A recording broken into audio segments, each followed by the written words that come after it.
안녕하세요, 여러분. 편안하게 듣는 잠자리 동화 달콤 오디오북입니다. 오늘도 이렇게 찾아와 주셔서 정말 감사합니다. 오늘의 첫 번째 이야기는 산 속에서 처음 만난 여인과 하룻밤을 보낸 산의 이야기입니다. 오늘도 재미있는 옛 이야기 들으시면서 편안한 밤 되시길 바랍니다. 구독과 좋아요는 큰 힘이 된답니다. 오늘의 첫 번째 이야기 시작하겠습니다. 구렁이와 혼인을 한 사내. 옛날 한양 땅에서 홀 어머니를 모시고 사는 도령이 있었지요. 임시성을 가진 이 도령은 몹시 가난하였어요. 굶기를 밥 먹듯 하더니 이제는 양식이 모두 떨어져 끼니를 잊지 못할 형편이 되었답니다. 꼼짝없이 굶어 죽게 생겼구나. 친척 집에 가서 양식을 구워와야겠어. 임도령은 경기도 광주에 사는 친척을 머릿속에 떠올리고 집을 나섰어요. 오후 늦게 출발한 탓인지 남한산에 다다랐을 때에는 날이 저물어 버렸답니다. 칠흑 같은 어둠 속에는 불빛 한 점 보이지 않았지요. 어디가 어딘지 찾아갈 수가 없었답니다. 밤이 되자 기온도 쌀쌀해져 갔지요. 임도령은 전날부터 아무것도 먹지 못해 기운이 하나도 없었답니다. 엎친 데 덮친 격으로 갈 길을 몰라 허둥거릴 때 굵은 빗줄기가 세차게 쏟아지기 시작하였지요. 큰일 났네. 폭우까지 내리니 어떻게 길을 찾아가지? 임도령은 추위와 배고픔으로 쓰러지기 직전이었어요. 한 발 한 발 간신히 발걸음을 옮겨보지만 장님이 길을 가듯 위태위태 하였답니다. 임도령은 산속에서 길을 잃어버렸어요. 그렇게 얼마나 산속을 헤맸을까? 임도령의 눈에 불빛 한 점이 보였답니다. 어둠 저편에 불빛이 가물거리고 있었지요. 저기 민가가 있구나. 이제 살았어. 임도령은 크게 기뻐하며 불빛을 향해 발걸음을 옮겼어요. 산속에는 외딴 집 한 채가 있었답니다. 깊은 산속에 집 한 채만 달랑 있네. 혹시 산적의 집이 아닐까? 임도령은 두렵고 떨렸어요. 산적의 집이라면 제 발로 그 소굴을 찾아온 셈이었습니다. 임도령은 발길을 돌리려다가 마음을 고쳐 먹었지요. 산적이든 누구든 일단 가보자.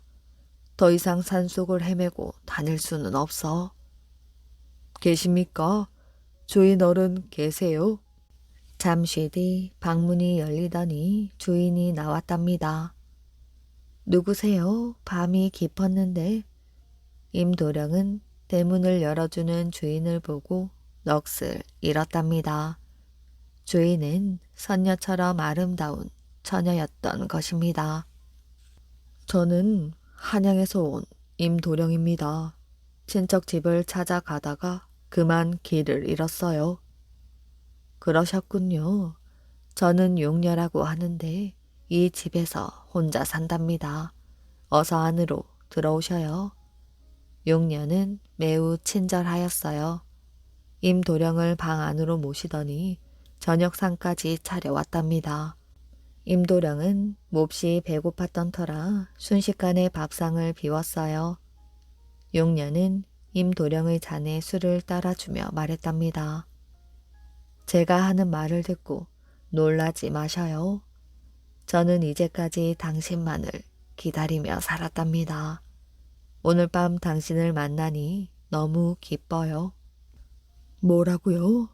저를 기다리며 살아왔다고요? 임도령은 놀라지 않을 수 없었답니다. 나는 이 여자를 만난 적이 없어. 오늘 처음으로 대하는데 무슨 뚱딴지 같은 말이지. 임도령은 의심쩍은 눈초리로 용녀를 쏘아 보았어요. 혹시 백년 묵은 여우나 귀신이 아닐까? 그때 용녀가 임도령의 속을 들여다본 듯 이렇게 말하였답니다. 두려워 마셔요. 저는 백년 묵은 여우나 귀신이 아니에요. 제가 오늘 밤 당신을 만난 것은 옥황상제님의 뜻이랍니다. 옥황상제님은 우리를 만나게 해주려고 당신이 길을 잃게 하고 폭우까지 쏟아지게 하셨지요. 임도령은 용녀가 무슨 말을 하는지 알아들을 수 없었답니다. 그저 두렵고 떨리는 마음에 용녀가 따라주는 술을 연거푸 마실 따름이었어요. 이윽고 임도령은 술에 잔뜩 취해 버렸답니다. 그제야 용녀는 임도령의 손을 잡으며 소곤소곤 말을 하였지요. 서방님, 우리는 옥황상제님 덕분에 만났어요. 우리는 오늘 부부의 인연을 맺어야 한답니다. 용녀는 임도령을 아랫목으로 이끌었어요. 거기에는 조금 전까지 없었던 비단 이불이 깔려 있었답니다. 용녀는 호령불을 끄기 전에 한마디 당부를 하였지요. 오늘 밤이 지나면 우리는 헤어져야 합니다. 내일부터 저를 잊어주세요. 용녀, 그게 무슨 말이오? 내가 어찌 당신을 잊을 수 있겠소? 서방님, 임도령은 용녀와 꿈같은 하룻밤을 보냈답니다. 그러고는 다음날 용녀와 헤어져 길을 떠났어요. 임도령은 발길이 떨어지지 않았답니다. 방금 헤어졌는데 용녀가 다시 보고 싶어. 하룻밤 부부의 인연을 맺었지만 내가 어찌 용녀 없이 살아갈 수 있겠는가? 임도령은 용녀와 평생을 같이 살고 싶었답니다. 그래서 용녀에게 돌아가려고 발길을 돌렸어요. 그런데 바로 그 순간 어디선가 쩌렁쩌렁한 목소리가 들려왔답니다. 나는 이 산을 지키는 산신령이야. 너는 쓸데없는 생각을 버리고 가던 길을 계속 가거라. 용녀는 500년 묵은 암구렁이다. 임도령은 소스라치게 놀랐답니다. 예, 그게 정말입니까? 그 착하고 아름다운 용녀가 암구렁이라니요. 절대로 그럴 리가 없어요. 그러나 산신령은 모습을 드러내지 않았고 더 이상 아무 말이 없었답니다. 내가 헛소리를 들은 모양이여. 산신령이 있기는 어디 있어? 임도령은 거의 뛰다시피 하여 용녀의 집을 찾아갔답니다. 그러나 어찌된 영문인지 용녀의 집은 사라지고 없었답니다. 그 자리에는 오래 묵은 나무 한 그루가 서 있고 그 곁에서 용녀가 머리를 풀어헤친 채 하늘을 올려다보고 있었지요. 용녀! 임도령은 반갑게 소리치며 용녀에게 다가갔어요. 왜 돌아오셨어요? 제가 누군지 이제 아신 모양이군요. 용녀, 나에게 진실을 말해줘요. 당신은 암구렁이가 아니지? 당신을 속여서 죄송해요. 저는 500년 묵은 암구렁이에요. 당신과 하룻밤 부부의 인연을 맺은 덕에 저는 용이 되어 하늘로 승천하게 되었어요.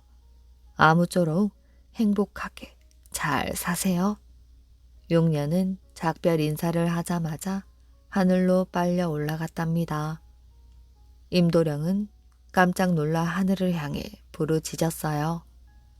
용녀, 어서 내려오시오. 하지만 임도령의 말을 듣지 않았답니다. 용녀는 점점 더 높이 올라가 하늘 저편으로 사라져 버렸지요.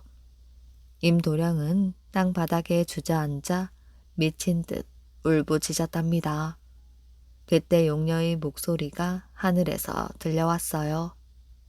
서방님, 제가 하늘나라로 올라가면 비늘 3개가 땅 밑으로 떨어질 것이에요. 그 비늘이 떨어진 자리를 서방님의 묘로 쓰세요. 그러면 뒷날 서방님의 후손 가운데 이름난 장군이 태어날 것이에요. 용녀가 하늘나라에 닿았는지 비늘 3개가 땅 밑으로 떨어졌답니다. 그런데 비늘은 땅에 내려앉은 순간 매와 나무로 변하였어요. 그래서 비늘이 떨어진 자리에는 매와 나무 3그루가 뿌리를 내렸답니다. 그 뒤 임도령은 장가를 들어 평생 행복하게 살다가 죽었지요. 그리고 매와 나무 자리에 묻혔답니다. 용녀가 예언한 대로 임도령의 후손 가운데 이름난 장군이 태어났지요. 그가 바로 인조 임금 때 이름을 날린 임경업 장군이랍니다. 홍건적에게 끌려간 부인. 몹시 추운 정월이었지만 홍건적들은 금주산성 이곳저곳에서 환하게 불을 밝히고 마음껏 술과 함께 고려 여인을 즐겼답니다. 홍건적의 괴수 장혜림 역시 고려 여인인 강씨 부인을 옆에 끼고는 즐거워하였지요. 강씨 부인은 얼마 전 자신들이 개성까지 쳐들어갔다 얻은 절세 미인이었답니다. 장괴수는 술이나 잡기보다도 여인네를 더 밝히는 인물인지라 개성에서 건진 금은 보화보다도 강씨 부인을 얻은 것이 제일 흡족하였지요. 어서 드시어요, 장군. 강씨 부인의 목소리는 언제나 장괴수의 마음을 사로잡았답니다. 부인이 주는 술은 언제나 달콤하기만 하군. 장군도 참. 지금 장괴수 옆에서 온갖 아양을 떨며 기세등등하게 지내는 강씨 부인은 개경에서 하상류라는 사람의 아내였답니다. 강씨 부인의 인물이 하도 뛰어나 주변 사람들은 하상류를 부러워하였지요. 하지만 강씨 부인은 사내들이 자신을 탐하는 것에 은근히 교만하여 사내들만 보면 교태를 보이곤 하였답니다. 이런 강씨 부인의 행동을 아는지 모르는지 남편 하상유는 그저 부인이라면 목숨이라도 내놓을 듯 행동하였지요. 하상유는 홍건적이 개성에 들어와 자신의 부인을 끌고 갔을 때도 어떻게 해서든 부인을 빼내고자 상관이며 친구들을 찾아다니며 눈물로 애원을 하였답니다. 하상유는 부인을 그리워하며 매일 눈물로 세월을 보내고 있었지요.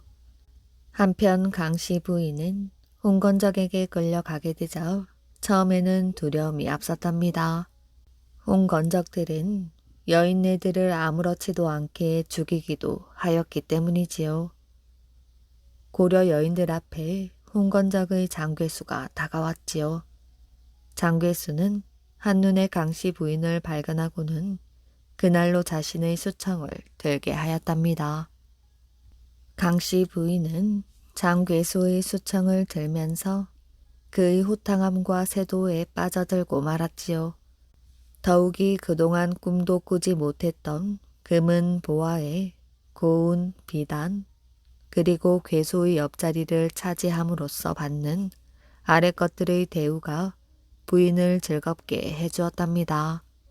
장괴수는 강씨 부인을 보며 불쑥 물었어요. 부인, 고향 생각이 나지 않소? 고향이요? 제게 고향이 따로 있나요? 장군의 품 안이 제 고향이지요. 그래도 지난 시절이 그리울 때가 있지 않소? 지긋지긋한 가난밖에 더 있나요? 그런데 갑자기 그런 것은 왜 물으십니까?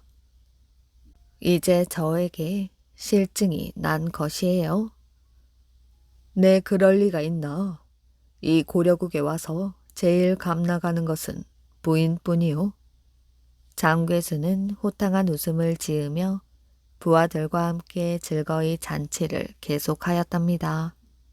그러던 어느 날 밤 산성을 지키는 군졸들은 모닥불 앞에 모여 여전히 술을 마시며 흥얼흥얼 노래를 부르고 있었지요. 그때 군졸 하나가 어둠 속에서 움직이는 물체를 발견하였어요. 누구냐? 예, 저는 수상한 사람이 아닙니다. 그저 금주산성을 찾아온 사람입니다. 그림자가 다가오더니 하얀 달빛의 모습을 드러내었어요. 그는 고려 사람이었지요. 군졸들은 별 일이 아닌 것에 안도의 한숨을 내쉬었답니다. 누구를 찾아왔소? 우리 장군님을 뵈려는 것이요? 저 아닙니다. 저는 장군님이 데리고 온 강씨 부인을 찾아뵈려고 왔습니다. 무슨 일로 그러는지 몰라도 강씨 부인이라면 함부로 만나게 해줄 수는 없네. 저는 강씨 부인의 사촌 오라버니입니다. 급히 전할 것이 있어서 이것을 전해주면 알 것입니다. 사나이는 품에서 사찰을 꺼내더니 군졸에게 건네주었어요. 군졸들은 서찰을 들고 서로 상의하는 듯 하더니 강씨 부인에게로 달려갔답니다. 부인께 반가운 소식이 있어요. 밖에서 나는 군졸의 소리에 강씨 부인의 몸종이 나와 물었어요. 무슨 일이요? 이것을 받으시오. 밖에서 부인 오라버니라는 사촌이 준 것이요. 군졸의 서찰을 받아든 몸종은 방으로 들어와 강씨 부인에게 전하였어요. 강씨 부인은 의아한 표정을 지으며 서찰을 펼쳤답니다. 서찰에는 간단하게 몇 자 적혀 있었으나 그것을 본 강씨 부인의 얼굴은 파래지더니 입술까지 파르르 떨었지요. 몸종은 부인의 반응에 가슴이 섬뜩해졌답니다. 이 서찰을 준 사람이 문 밖에 있다더냐? 예, 그렇다고 합니다. 그렇다면 군졸들에게 그놈을 어서 포박하여 옥에 가두라고 하거라. 어서. 몸종은 부인의 다그침에 놀라며 서둘러 밖에 대기하고 있던 군졸에게 부인의 말을 전했답니다. 하옥이라고? 부인의 사촌이라고 하던데? 사촌이 아닌가 봐요. 무슨 일인지 부인께서 화가 단단히 나신 것 같으니 어서 서두르세요. 군졸은 성문으로 달려갔어요. 그러고는 부인의 말을 전하고는 사나이를 포박하였답니다. 아니, 이것이 무슨 일이오? 내가 무슨 죄를 지었다고? 우린 위에서 분부받은 대로 할 뿐이요. 당신이 죄가 있는지 없는지는 우리가 알 바 아니오. 장괴수가? 이놈의 장괴수, 남의 부인을 빼앗아 가더니 나까지 잡으려고? 아니, 그럼 당신이 강씨 부인의 남편이오. 어쩐지 이상하다 했소. 사나이는 강씨의 남편 하상류였답니다. 그는 부인이 홍건적에게 끌려간 뒤로 부인을 잊지 못하였어요. 자신이 아내를 애타게 그리워하는 것처럼 아내도 자신을 그리워하며 슬퍼하고 있을 것이라 생각했답니다. 여보시오, 난 그저 아내의 얼굴만 보면 돼요. 잘 있는지 그것만 확인하면 돌아갈 것이오. 하상유는 절규하듯 소리쳤답니다. 이 양반 세상 돌아가는 것을 모르는 모양이구먼. 자네 부인은 이곳에서 호의호식하며 잘 살고 있으니 걱정하지 말게. 내 보기엔 자네만 혼자 애태우고 있는 모양이군. 자네도 참 불쌍하구만. 자네를 포박하라고 한 사람이 바로 자네가 그리도 애태우는 자네의 부인일세. 군졸들은 한심하다는 듯 하상유에게 한마디씩 하였답니다. 하상유는 믿을 수가 없었지요. 하상유는 군졸들에게 이끌려 장괴수 앞으로 끌려갔답니다. 한편 강씨 부인은 하상유를 옥에 가두라 명하고는 바로 장괴수에게로 달려와 이 사실을 알렸지요. 이를 어쩌면 좋아요. 그 인간이 실성을 했나? 여기가 어디라고 찾아온담? 몇 년을 살았더냐? 한 10년 되었지요. 그 정도면 꽤 정이 깊었겠구먼. 얘까지 왔는데 그 정성을 봐서라도 한번 만나보시게. 장괴수도 멀리까지 찾아온 하상유가 측은했던 모양입니다. 어머, 싫어요. 내가 왜 그 사람을 만나요? 전 이제 장군님 뿐이에요. 이런 일이 있나? 그럼 그자를 어찌하면 좋으냐? 그냥 되돌려 보낼까? 죽여주세요. 강씨 부인은 아무렇지도 않게 말했어요. 뭐? 죽여달라고? 죽여버려야지. 살려두었다가는 두고두고 골치가 아플 거예요. 장괴수는 강씨 부인의 말을 곰곰이 생각해 본 뒤 호탕하게 웃었답니다. 허허, 그래? 당장 죽여버리도록 하지. 그자를 당장 끌고 오라. 장괴수의 말에 군졸들이 하상유를 데리고 왔답니다. 하상유는 장괴수의 옆에 서 있는 아내를 보고는 군졸들의 말이 사실임을 직감하였지요. 하상유는 치가 떨렸습니다. 네가 어찌 날 찾아왔는가? 장괴수가 근엄한 목소리로 말하였어요. 난 당신을 찾아온 것이 아니오. 단지 내 아내를 만나러 왔을 뿐이오. 이제 와서 내가 아내를 찾겠다고 온 것은 아니오. 다만 내가 죽기 전에 그동안 쌓은 정이 있어 아내의 얼굴만이라도 보려고 왔소. 하상유는 아내의 얼굴을 보며 당당하게 말했답니다.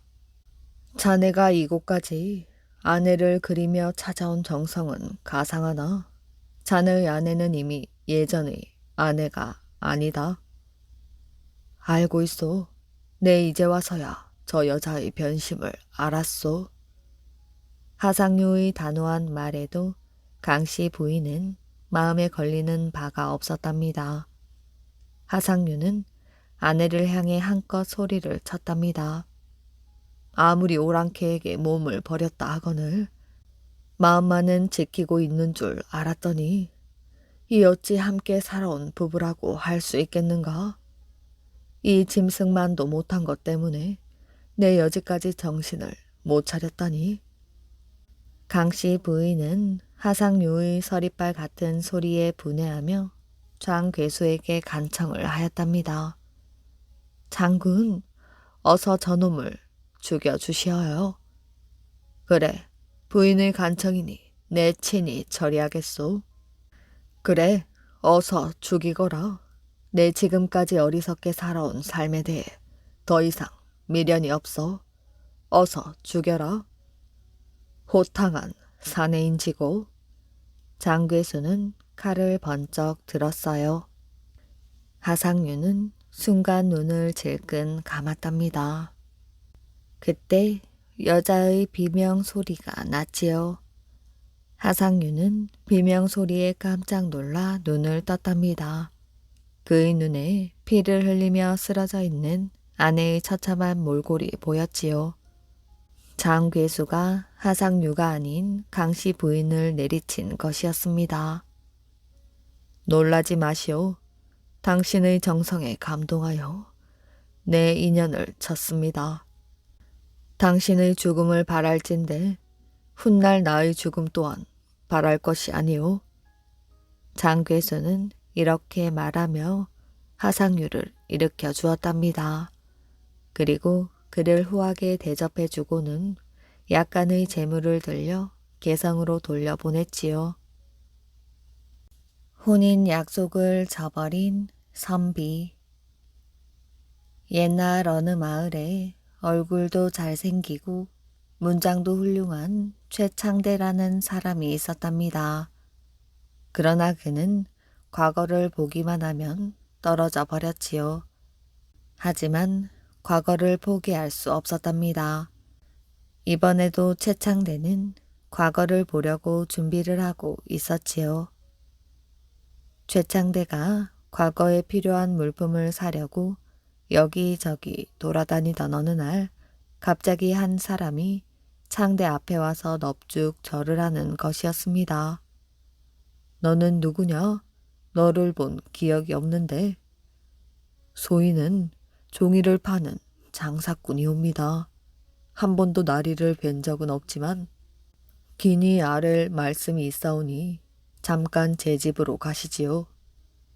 창대는 이상하면서도 흥미로워 그를 따라 종이 파는 가게로 들어갔답니다. 나리께서는 소인의 말씀이 다소 황당하시더라도 들어주시겠는지요? 말해보게. 소인에게는 16살 된 딸 하나가 있습니다. 딸의 소원은 나리와 같은 사람과 결혼을 하는 것이지요. 그런데 딸아이가 어젯밤 꿈을 꾸었다고 합니다. 꿈에 과거 시험을 볼 때 쓰는 종이 한 장이 갑자기 황룡으로 변해 하늘로 올라가더랍니다. 꿈이 너무 생생하여 바로 가게로 나와보니 정말로 꿈에서 보았던 종이가 있었다고 합니다. 제 딸이 소인에게 와서 이런 말을 하더군요.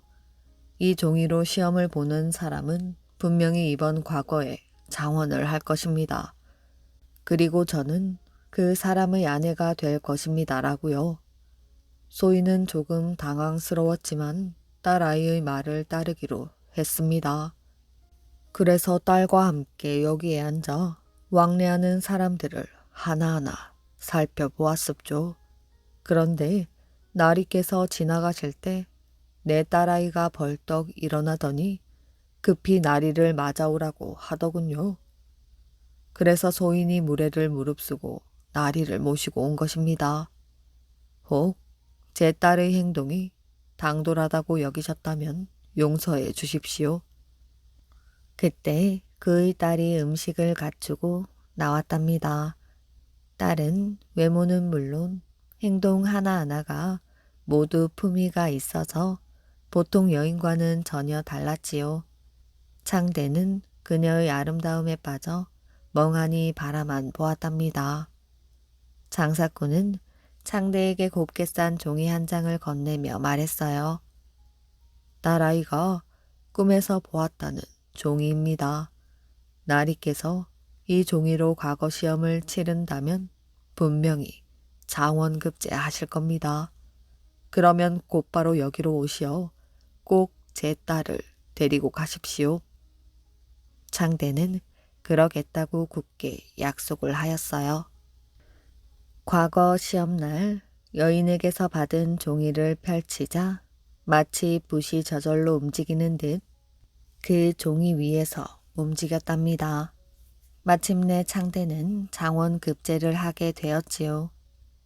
과거에 급제한 창대는 하루 종일 잔치에 참석하느라 장사꾼의 딸과 약속을 잊고 말았어요.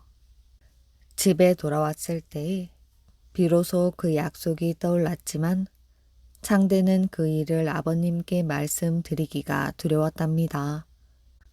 또 그 일을 대수롭지 않게 여긴 것도 사실이었답니다. 밤이 깊었을 때 갑자기 문 밖에서 울음소리가 들렸어요. 하인들이 밖을 나가보니 어떤 사람이 가슴을 두드리며 대성통곡을 하고 있었답니다.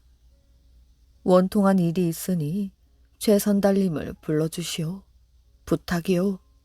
그러면서 죽기 살기로 문 안으로 돌진해 들어왔지요. 시끄러운 소리에 잠을 깬 창대의 아버지가 그 사람을 불렀답니다. 너는 무엇 때문에 이런 짓을 하는 것이야? 과거에 급제한 사람을 낸 경사스러운 집에서 도대체 무슨 원통한 일이 있기에 이렇듯 회개망측한 짓을 하는고? 그는 절을 한 후 목이 메인 목소리로 말했답니다. 소인은 시장에서 종이를 파는 장사꾼이옵니다. 장사꾼은 앞서 창대와 있었던 이야기를 처음부터 끝까지 하나하나 아뢰었어요. 과거 시험날 소인의 딸은 아무것도 먹지 않고 도련님의 과거 급제만을 기다리고 있었습니다. 잠시 후 도련님이 과거에 장원 급제하셨다는 사실을 알게 되었답니다. 딸 아이는 기뻐하며 곱게 차려입고 떠날 준비를 했답니다. 그렇게 간절히 기다렸는데 날이 저물어 갈 때까지 나리께서는 아무 연락도 없었습니다. 딸 아이가 아무 말도 않고 길게 한숨만 내쉬는데 그 모습은 차마 볼 수 없을 지경이었지요. 소희는 오늘은 바빠서 경황이 없으니 좀 기다려 보자꾸나 하며 달랬습니다. 그러자 딸아이는 만일 마음속으로 약속을 중히 여겼다면 아무리 바빠도 한마디 연락은 취했겠지요. 마음이 없기 때문에 지금까지 소식이 없는 것이랍니다. 꽃다운 맹세를 지키지 않고 이렇듯 마음을 바꾸었으니 다른 날은 더 바랄 것도 없겠지요 라고 하고서는 방으로 들어가 자결을 하고 말았습니다. 소인의 유일한 혈육이 그렇게 죽고 말았습니다.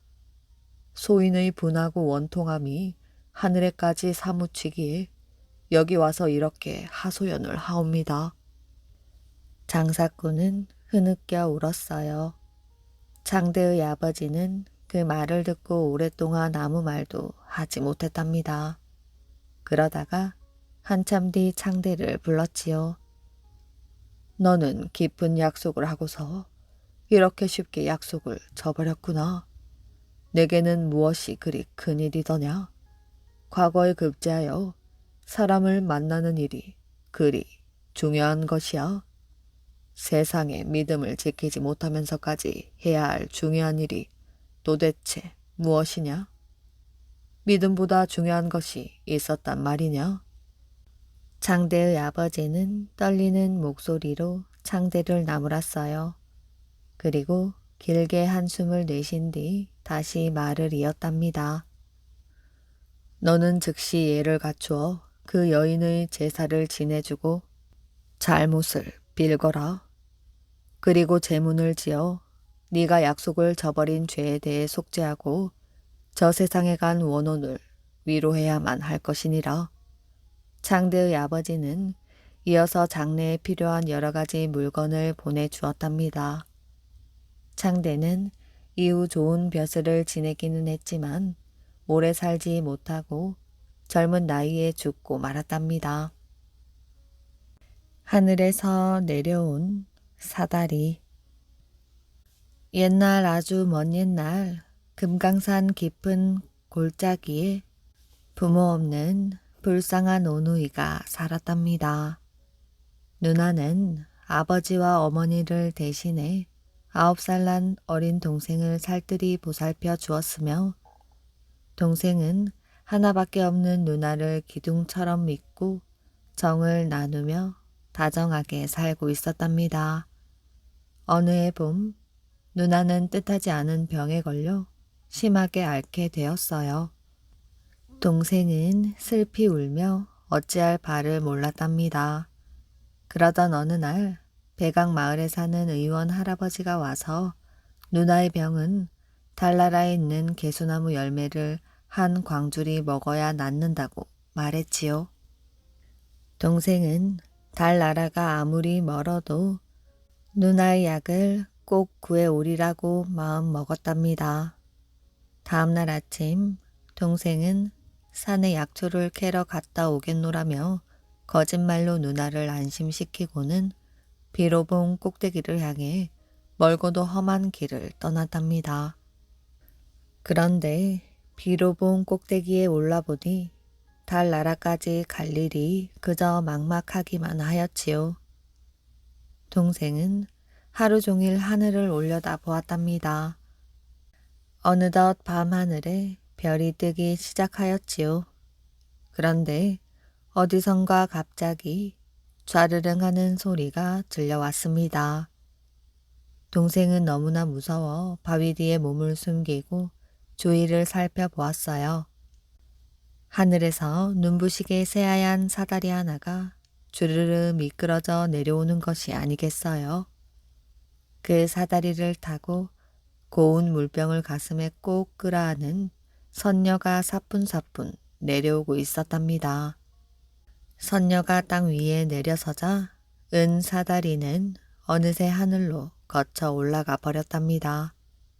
선녀는 물병을 안고 사뿐사뿐 골짜기 아래로 걸어 내려갔어요.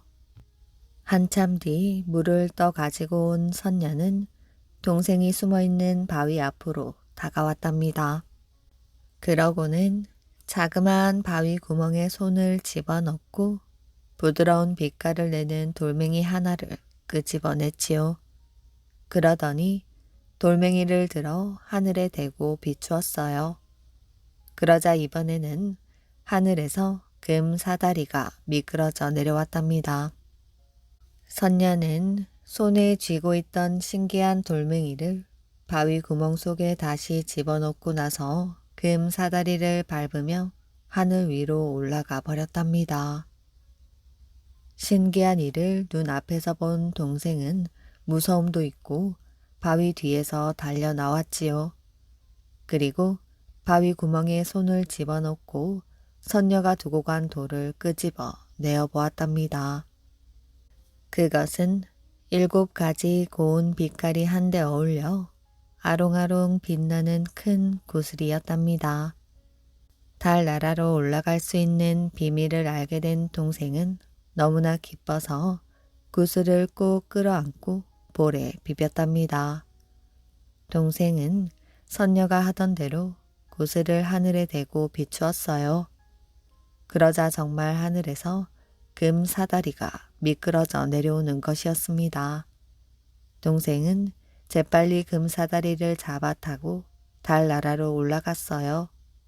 한편 누워있던 누나는 약초 캐러 간다면서 떠난 동생이 밤 늦도록 돌아오지 않자 불길한 생각이 들어 마음이 조였답니다.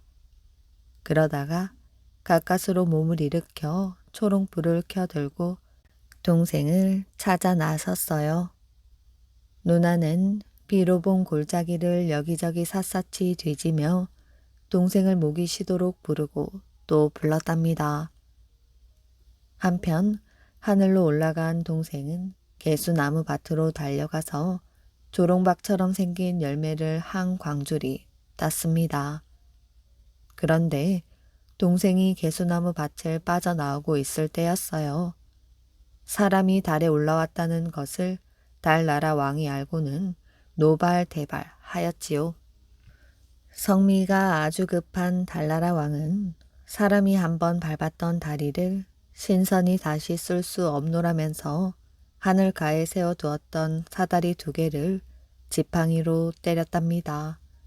그러자 은사다리와 금사다리는 수천 수만 개의 바위돌로 부서져 비로봉 꼭대기에 쏟아져 내렸답니다. 달나라 왕은 동생을 궁궐로 불러들였어요. 그리고는 엄한 눈길로 동생을 한동안 노려보고 나서 어쩐 일로 달나라에 올라오게 되었냐고 물었답니다. 동생은 눈물을 흘리며 달나라에 오게 된 사연을 이야기하였어요. 그리고 개수나무 열매를 꼭 가져가게 해달라고 애원을 했답니다. 동생 말을 다 듣고 난 달나라 왕은 그제야 노여움이 풀린 듯 몹시 감동한 표정을 지었답니다. 인간 세상에 이처럼 극진한 남매 간의 우애가 있을 줄은 미처 몰랐구나. 내 이런 줄도 모르고 성급히 사다리를 모두 깨뜨려 버렸으니 이 일을 어쩌면 좋을꼬. 깊은 후회에 잠겼던 달나라 왕은 잠시 뒤 알았다는 듯 고개를 끄덕였답니다. 할 수 없구나. 용마를 한 필 내줄 터이니 그걸 타고 어서 누나에게로 내려가거라. 이리하여 동생은 용마 위에 앉아 비로 봉을 향해 바람처럼 내달렸어요. 하지만 달나라는 아득히 멀고 먼지라 용마가 아무리 빠르다 해도 꼬박 보름이 걸렸답니다. 그 사이에 비로봉 어느 골짜기에서 동생을 애타게 부르며 목 놓아 슬피 울던 누나는 끝내 그리운 동생을 만나지 못한 채 숨지고 말았지요. 하지만 누나가 죽을 때에 손에 쥐고 있던 초롱 불만은 그대로 켜져 있었는데 그 불은 신기하게도 날이 가고 달이 바뀌어도 꺼지지 않았답니다. 그러다가 차차 아름다운 꽃 한 송이로 변하였어요. 누나를 목 놓아 부르며 울고 또 울던 동생은 나중에 그 꽃을 금강초롱이라고 불렀답니다. 금강초롱은 우리나라에서도 오로지 금강산에서만 피어난답니다. 이 꽃은 동생을 만나기 전에는 비로봉 골짜기를 떠날 수 없고 또 떠날 데도 없는 누나의 마음이라고 합니다. 창고에 가득 찬 비단. 황해도에 이곳저곳 떠돌아다니며 물건을 파는 황씨라는 보찜 장수가 있었어요. 어느 날 보찜 장수는 평양에 갔다가 재물 많은 주막집 여주인의 소문을 들었답니다. 그 여주인은 돈을 많이 모았지만 남에게는 물 한 그릇 공짜로 줄 줄 모르는 인정 없는 사람이었지요. 이 흉년에 어찌 곰팡이가 나도록 돈을 쌓아두고 굶주림으로 쓰러져가는 이웃은 모른 척 하는고? 보찜 장수는 물건을 판 돈 50냥을 들고 중국으로 가 요동 벌판의 갈대를 잔뜩 샀답니다. 중국 사람은 이상하다는 듯 보찜 장수에게 물었어요. 아니, 갈대로 무얼 하려고 그러시오? 갈대 장사를 하려고 그러지요. 갈대로 무슨 장사가 된다고 그러시오? 보찜 장수는 작두로 갈대를 새 토막으로 썰어 수백 개의 묶음을 만들었답니다. 그리고 한 묶음씩 자루에 담아 포장을 단단히 한 뒤에 자루 위에 비단 조각을 상표처럼 붙였지요. 그리고 압록강을 건너 커다란 창고를 빌려서 그 자루를 가득 쌓아두고 주막집 여주인을 찾아갔답니다.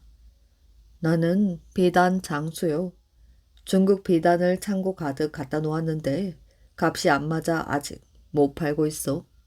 내 그 비단을 팔면 돈을 줄 터이니 며칠 묵어가게 해주면 고맙겠소. 아, 그러고 말고요. 주막집 여주인은 중국 비단 장수란 말에 돈을 두둑히 받을 수 있겠다 싶어 얼른 방을 내주었지요. 그리고 그 말이 사실인지 알아보려고 몰래 창고 지기에게 사람을 보냈지요. 황주사께서 비단을 창고에 가득 차게 갖다 놓아 잘 지키고 있다고 합니다. 뭐? 비단이 창고에 가득하다고? 그 말을 들은 주막집 여주인은 제일 좋은 방에 황씨를 모시고 매일 좋은 음식을 대접했답니다. 보찜 장수는 늘어지게 며칠을 잘 쉬고 나더니 주막집 여주인을 불렀어요. 내가 돈 쓸 일이 있는데 좀 빌려주겠소? 아, 드리고 말고요. 그런데 그 후로 보찜 장수는 집에 돈을 보낸다, 일꾼을 구한다, 물건을 보낸다 하면서 돈을 자꾸 빌렸답니다. 그러자 주막집 여주인은 이러다 돈을 못 받는 게 아닌가 싶어 걱정이 되었지요. 황주사 어르신, 왜 비단을 안 파십니까? 내가 빌린 돈을 안 갚을까 그러니? 그게 아니라 내가 계약서를 써주지. 자, 돈은 갈대 자루로 주마. 갈대 자루로요? 계약서를 본 주막집 여주인은 보찜 장수가 비단을 다 팔고 갈 때에 자루에 돈을 가득 넣어준다는 줄 알고 좋아했답니다. 그런데 보찜 장수는 상인들이 비단을 사러 오면 턱없이 비싸게 값을 불렀고 상인들은 어이없어하며 그냥 되돌아갔지요. 그러는 사이 1년이 지나고 주막집 여주인의 돈도 바닥이 났답니다. 보찜 장수는 그 돈으로 논밭을 사서 가난한 사람들에게 나누어 주었어요. 내게 돈만 자꾸 빌려가고 상인이 와도 비단을 안 파니 아무래도 안 되겠어. 안달이 난 주막집 여주인은 보찜 장수에게 말했답니다. 빌려준 돈 대신 차라리 창고에 있는 것을 제가 다 산 셈 치겠어요. 그리고 주막집 여주인이 창고에 달려가서 자루를 열어보았더니 그 안에는 갈대들이 잔뜩 들어있었답니다. 아니, 이게 다 뭐예요? 갈대 자루지 뭐요? 내가 이 계약서에 돈은 갈대 자루로 주마 했잖소. 뭐라고요? 너무 실망하지 마시오.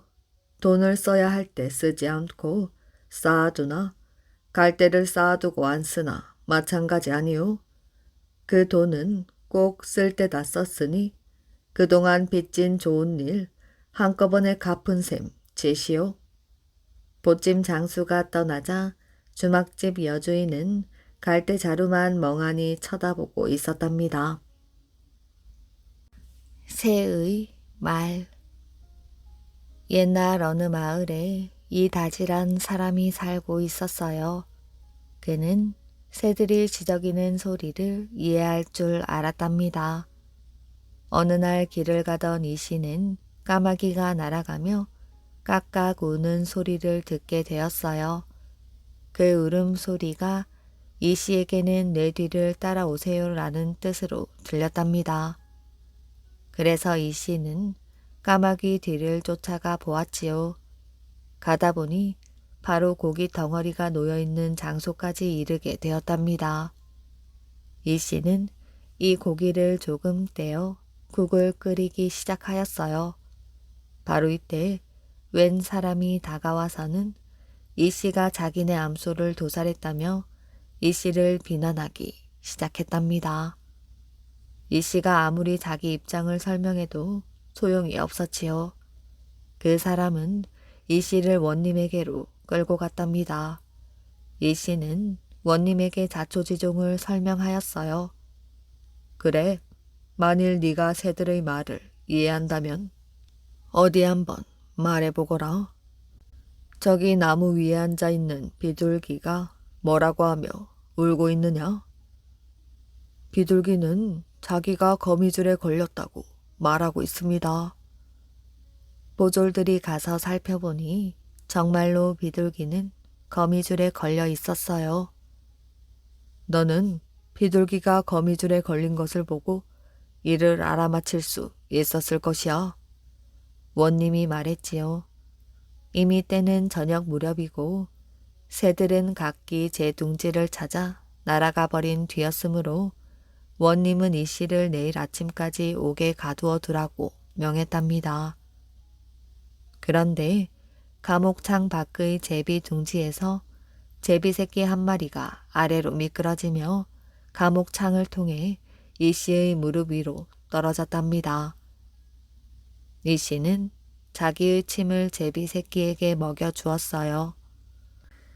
그러고는 감옥 안에 갇혀있는 처지라 새끼를 둥지로 돌려보낼 수가 없었으므로 제비 새끼를 자기 가슴에 품어 주었답니다. 다음 날 이 씨가 다시 원님 앞에 끌려 나가자 원님이 그에게 물었어요.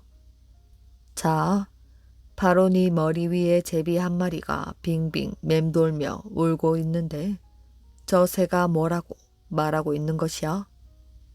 제비는 바로 이 새끼를 자기에게 돌려달라고 애원하고 있는 것입니다. 이 제비 새끼는 제가 갇혀있던 안으로 떨어졌는데 이제는 새끼를 제 집으로 돌려보내야겠습니다. 그러고는 원님과 함께 제비 둥지 쪽으로 갔답니다. 이 씨가 제비 새끼를 둥지 안에 넣어 주자마자 어미 제비가 그리로 당장 날아들었지요. 그리고 마지막으로 이씨에게 감사하다는 인사를 하듯 지지배배 울고 나서는 잠잠해졌답니다. 그대는 진실로 악한 일이라고는 전혀 할 수 없는 그런 사람이구나. 이렇게 말하는 원님은 이씨를 자유롭게 풀어주었다고 합니다. 낙화암과 삼천궁녀. 의자왕은 640년에 아버지 무왕이 죽자 그 뒤를 이어 왕위에 오르게 되었답니다. 그리고 지방을 자주 돌아보고 죄수를 많이 풀어주는 등 백성들의 마음을 얻을 수 있는 일을 하여 나라를 안정시켰지요. 이러한 일들을 바탕으로 나라를 강하게 한 의자왕은 다른 어느 왕보다도 세차게 신라를 공격하였어요. 왕이 가진 권력이 안정되고 신라와의 전쟁에서도 어느 정도 이기게 되자 의자왕은 점점 스스로 만족해하고 일을 귀찮아하며 편안해지려고만 하였답니다. 왕이 된 지 15년 됐을 때부터는 술과 여자에만 정신을 쏟고 나라의 일을 제대로 돌보지 않았답니다. 그래서 그의 주위에는 자신의 것만 챙기는 나쁜 신하들이 많이 있었지요. 이렇게 나라가 어지러워지면서 백성들은 더욱 살기가 어려워질 수밖에 없었답니다. 그런데 의자왕은 이런 백성들을 강제로 모아서 화려하고 사치스러운 궁전을 지었답니다. 왕을 비롯한 신하들은 놀고 먹기만 좋아하고 백성들의 생활은 더욱 어려워진 것이지요. 백제는 점점 나라의 힘을 잃어가고 사회는 흔들리고 있었답니다. 게다가 신하들은 서로 갈라서서 싸우는 통에 다른 나라에서 공격을 하는데도 변변한 대책조차 세우지 못하였어요. 당나라 군사인 소정방이 이끄는 10만 군사가 백제를 공격해왔고 신라의 김유신이 이끄는 5만 명의 군사 역시 육지를 통하여 백제의 성 안으로 들어오고 말았답니다. 당나라 군사들이 이미 백강에 진을 치고 신라군도 탄현을 넘어섰다 하옵니다. 이 소식을 들은 의자왕은 깜짝 놀랐어요. 어떻게 적을 막느냐는 문제로 시간을 보내는 사이에 발등에 불이 떨어지고 만 것입니다. 이 노릇을 어찌하면 좋단 말인가? 의자왕은 안절부절 어찌할 바를 몰랐어요. 그때 한 장수가 의자왕 앞으로 나왔답니다. 그는 바로 계백 장군이었지요. 신계백을 보내주십시오. 장군이 있는 것을 몰랐구려. 이제 우리 백제의 운명은 장군의 손에 달려있어. 의자왕은 눈물을 흘리며 말했답니다. 하지만 계백 장군이 거느린 군사는 겨우 5,000명 밖에 되지 않았어요. 계백은 황산벌에서 신라군과 맞서 싸웠으나 수가 부족하여 지고 말았답니다. 최후의 순간이 오고 말았답니다. 의자왕은 친히 군대를 지휘하여 모두 나아가 싸우라고 명하였지요. 백제의 군사들은 어명을 받들어 최후의 한 사람까지 죽음을 각오하고 싸웠답니다. 백제군은 1만여 명이나 죽어가며 최후의 싸움을 벌였으나 워낙 수가 모자라서 신라와 당나라 연합군을 막지 못하였어요. 의자왕은 한탄을 하였지만 이미 때는 늦었답니다. 결국 의자왕은 첫째 아들 효와 함께 웅진성으로 피하고 둘째 아들 태가 스스로 왕이 되어 싸웠으나 얼마 버티지 못하고 항복하고 말았답니다. 웅진성으로 도망갔던 의자왕도 아들 효와 함께 소정방에서 항복하고 말았지요. 이렇게 백제가 망하여 끝나던 날 왕은 도망을 가버리고 군사들도 전쟁터로 내몰리자 궁에 남은 궁녀들은 어디로 가야 할지 몰라 겁을 먹고 있었지요. 이제 우리는 어떻게 해야 하는 거지? 벌써 당나라 군사들이 들어오고 있다고. 그럼 우리 이대로 앉아서 죽는 것이야? 궁녀들은 눈물만 흘리고 있었지요. 적에게 붙잡혀서 노예로 살 바에는 차라리 죽는 것이 나아. 그래, 우리의 지아비는 임금 한 분뿐이셔. 우리 깨끗하게 죽자. 당나라 군사들에게 몸을 더럽히고 수치스럽고 욕되게 죽임을 당하느니 차라리 백마강으로 몸을 던져 깨끗하게 죽자. 좋아, 우리 어서 가자. 궁녀들은 눈물을 흘리며 서로를 위로했어요. 그리고 궁을 빠져나와 낙화암에 이르렀지요. 궁녀들은 앞을 다투어 강물로 몸을 날렸답니다. 꽃 같은 궁녀들은 차례로 백마강에 떨어져 죽고 말았답니다. 이리하여 당나라 군사를 피해 3,000명의 궁녀들이 치마를 뒤집어 쓰고 꽃잎처럼 낙화암 절벽을 뛰어내리고 말았다는 전설이 지금까지 전해 내려오고 있답니다. 그래서 궁녀들이 떨어져 죽은 바위가 있는 곳을 후세 사람들은 낙화암이라 부르게 되었던 것이지요. 이야기 재미있게 잘 들으셨나요? 오늘의 이야기는 여기까지입니다. 끝까지 이야기를 들어주셔서 정말 감사합니다. 오늘도 편안한 밤 되시길 바랍니다.